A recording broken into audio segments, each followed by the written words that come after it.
Have you ever had that sinking feeling in your stomach that something is off in your relationship? That maybe the love you once felt is fading, or perhaps wasn't ever really there? It's a confusing and heartbreaking place to be. Your mind makes excuses, but your gut is telling you something else. In this video, we're going to explore 10 signs that might indicate your partner doesn't love you. My goal isn't to make you paranoid, but to give you clarity and empower you to make the best decision for your own happiness. Sign number 1. They're emotionally unavailable. This goes beyond just having a quiet personality. An emotionally unavailable partner is fundamentally closed off. They build walls, not bridges. They don't share their inner world, their fears, hopes, or daily struggles. And they often shut down or become defensive when you try to be vulnerable with them. In practice, this feels like you're talking to a wall. Your attempts at deep conversation are met with one-word answers, dismissive phrases like, "I don't know," or "it's fine," or a complete change of subject. The most telling question to ask yourself here is, do you feel a profound sense of loneliness, even when you are physically together in the same room? That loneliness is the direct result of their emotional absence. A relationship is an emotional connection, and when that connection is absent, you're left feeling isolated and unseen. Sign number 2. You initiate everything. A relationship is a partnership, a dance that requires two people moving together. When you are the only one making an effort, it ceases to be a partnership and becomes a burden. This means you are consistently the one to plan dates, to text first, to start conversations, and to offer physical affection. The dynamic becomes painfully one-sided, where you feel you are carrying the entire weight of the relationship on your back. You might notice your phone is silent unless you reach out, and the calendar remains empty unless you fill it. A powerful way to reflect on this is to ask yourself a challenging question. What would happen if you stopped putting in all the effort? If you stopped texting first and stopped making the plans, would the relationship simply stall and fade away? If the answer is yes, it reveals a painful truth. You are more invested in the idea of us than they are. Sign number 3. They don't make you a priority. In a loving relationship, you should feel like a main character in your partner's life story, not an occasional guest star. When someone loves you, they consciously carve out space for you in their world. However, when you are not a priority, you consistently find yourself at the bottom of their list, coming after work, friends, hobbies, and even trivial tasks. This manifests in behaviors like canceling plans with you at the last minute for something they deem more appealing, consistently forgetting important dates that matter to you, or simply failing to block out time for you in their schedule. The central question to confront here is a simple but profound one. Do you feel like an option in their life, or a true priority? When you are an option, you are conditional and expendable. When you are a priority, you are essential. Sign number 4. A lack of curiosity about your life. Love is intrinsically linked to a deep, genuine interest in another person's inner world. It's about wanting to know their thoughts, their daily experiences, their passions, and their fears. A partner who doesn't love you lacks this fundamental curiosity. They don't ask questions to delve deeper into who you are. You might notice that they never ask the simple, "How was your day?" and actually listen for the answer. They fail to follow up on stories you've told them, like how that big work project turned out or how your doctor's appointment went. Their own world remains the central focus of the relationship. To gauge this, ask yourself, do they know what your current goals are? Are they aware of what's really stressing you out this week? If they are unaware or uninterested, it's not a sign of a busy mind, but of a disengaged heart. Sign number 5. There's no future in your conversations. There is no future in your conversations. A shared vision for the future is the bedrock of a committed relationship. It's the natural process of building a life together, both in the immediate and distant sense. A partner who does not see a future with you will actively avoid these conversations. When you try to make plans for a vacation next season, talk about potentially moving in together, or even discuss a concert that's a few months away, they will deftly change the subject, respond with vague non-answers, or even express irritation. They live in a perpetual present tense with you, with a clear boundary around any discussion of later. This forces you to live in a state of uncertainty. The key question to ask yourself is this: when you try to imagine a future with them, is the picture blurry and uncertain, or is it completely blank? A blurry picture can be worked on, but a blank one indicates they have no intention of painting themselves into your life's canvas. Sign number 6. Constant criticism and disrespect. Love should feel supportive and nurturing, a safe space where you are built up, not torn down. A partner who does not love you often does the opposite. They chip away at your self-esteem through put-downs, mock your interests, or dismiss your opinions as invalid or unimportant. This rarely looks like outright screaming. It's often more insidious.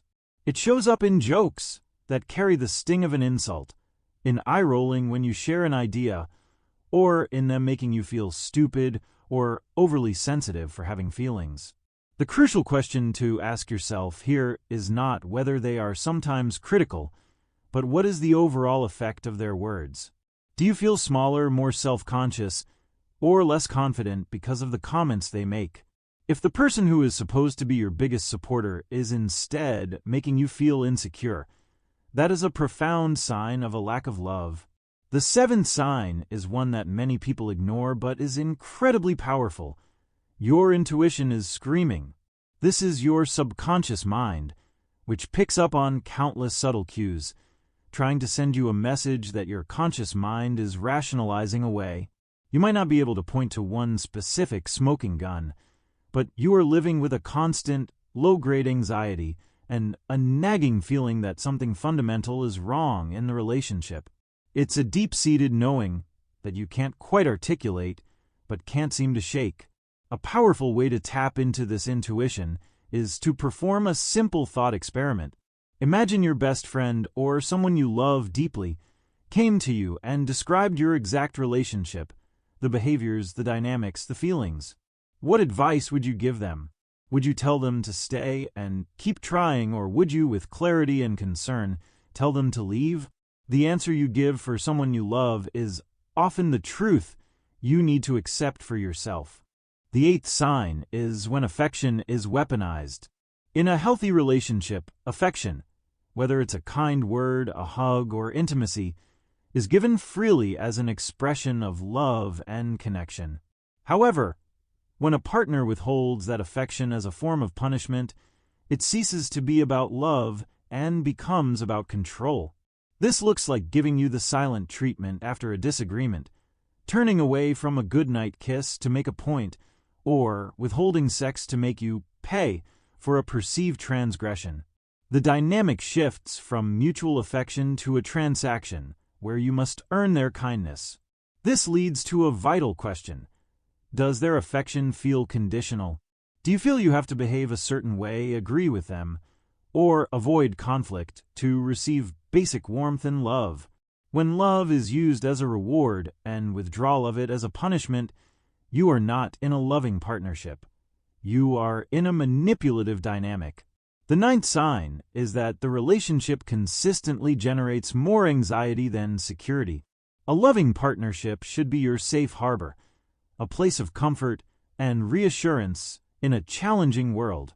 If your partner does not love you, the relationship often becomes the primary source of your distress.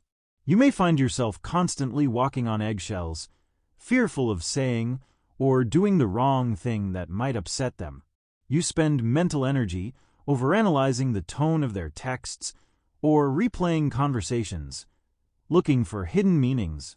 You might even feel a physical knot of anxiety in your stomach when you know you're about to see them. Ask yourself this: does this relationship feel like a safe harbor, or does it feel like a storm? If you are more often bracing for impact than resting in peace, the relationship is failing in its most basic function. The 10th and final sign is perhaps the most definitive test. They don't show up for you in tough times. Life is inevitably filled with challenges, illness, stress, and grief. The ultimate measure of a partner's love is their willingness to stand by you and offer support when you are at your most vulnerable. A partner who doesn't love you will be distant, absent, or unhelpful during these critical moments. When you are sick, they may treat you as an inconvenience. When you are stressed, they may minimize your problems or tell you you're overreacting. When you are grieving, they may make it about their own discomfort instead of your pain.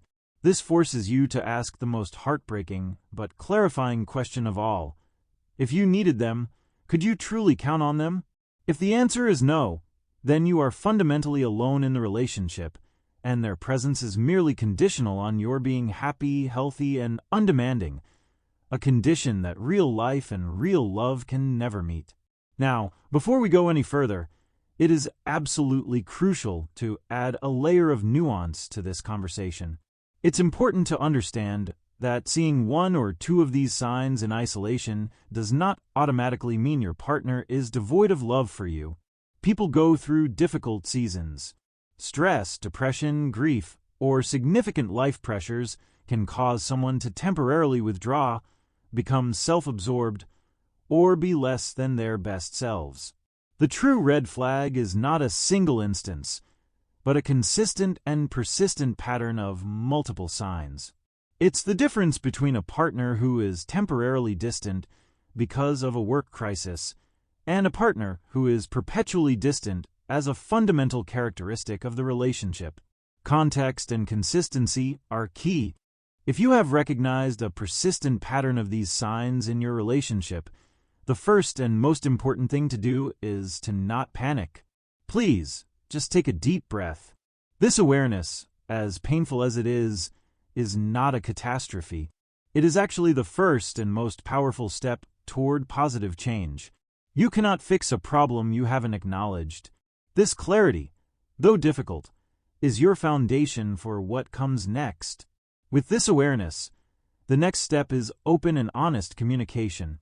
Choose a calm moment to express your feelings, focusing on using I statements to avoid placing blame and putting them on the defensive. For example, instead of saying, "You never make time for me," you could say, "I feel hurt and lonely when we don't get to spend quality time together." This frames the issue around your experience rather than their failure. Once you have expressed yourself, shift your focus from what you are saying to how they are responding. Their reaction is profoundly telling. Do they become defensive, dismissive, or angry? Or do they listen with genuine concern, acknowledge your feelings, and demonstrate a willingness to understand and work on the issues with you? A partner who cares, even if they have been flawed in their actions, will be moved by your pain and want to find a solution. A partner who does not will invalidate your experience. Throughout this process, you must make a conscious decision to prioritize your own well-being. You deserve a relationship built on reciprocal love, respect, and effort. Remember that it is far better to be single and open to finding genuine happiness than to be trapped in a committed relationship that makes you feel profoundly lonely. Your value is not determined by your ability to keep a dysfunctional relationship afloat. Finally, do not navigate this alone. It is essential to seek support from outside the relationship. Confide in a trusted friend or family member who can offer an objective perspective and emotional support. Consider speaking with a therapist or counselor who can provide you with professional tools to process your feelings, clarify your thoughts, and strengthen your sense of self-worth as you decide on the best path forward for you.